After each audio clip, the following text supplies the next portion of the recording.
Genesis Commentary, Zondervan, the NIV Bible Commentary, Volume 1, the Old Testament. Kenneth L. Baker and John Kohlenberger III are consulting editors. I'm looking at the purpose of Genesis.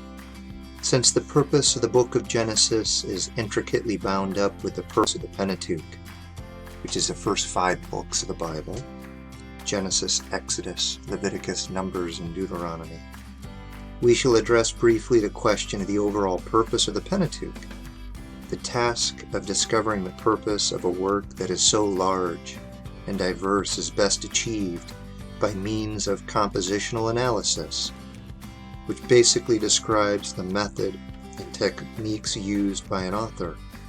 The final shaping of the canonical Pentateuch involved the sorting and placement of material, consisting of at least 4 distinct literary types: narrative, poetry, law, and genealogy. The genealogical texts play an important role in the early sections of the Pentateuch, especially in the book of Genesis, but do not lead to fruitful conclusions about the shape or structure of the Pentateuch as a whole. A similar verdict can be drawn from a consideration of the large legal collections within the Pentateuch. The importance of such collections is beyond dispute, but they do not appear to be the means by which the whole of the Pentateuch has been shaped.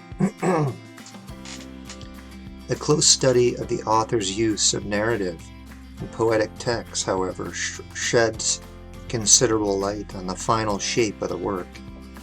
The technique of using a poetic speech and a short epilogue to conclude a narrative is well known in biblical literature, frequently within recognizable segments of the Pentateuch itself. The creation account in Genesis 1 and 2 concludes with the short poetic discourse of Adam, 2 verse 23, followed by an epilogue, verse 24. The account of the fall in chapter 3 concludes with a poetic discourse, verses 14 through 19, and an epilogue, 20 through 24.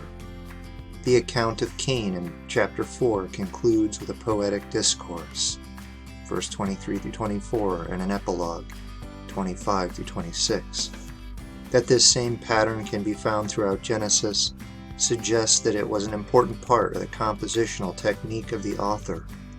Most notable is the occurrence of this pattern in the Joseph story, chapter 37 through 48, which concludes with the poetic discourse of Jacob's blessing of Ephraim and Manasseh, chapter 48, 15 through 16, and verse 20.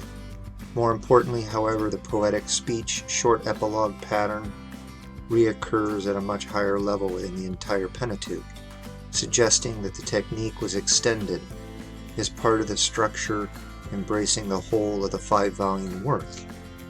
Another literary theme in the Pentateuch can be expressed by the term narrative typology. One cannot read the Pentateuch without recognizing definite similarities among narratives. Genesis 12, 10 through 20, chapter 20 through 18, chapter 26, 1 through 11.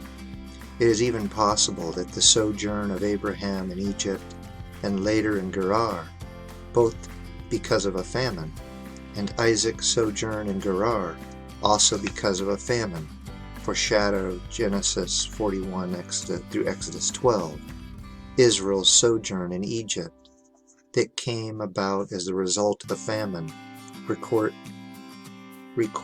in the. What the author wants to show is that the events of the past are pointers to those in the future. Literary form. Interesting. Literary form. I think we'll stop there.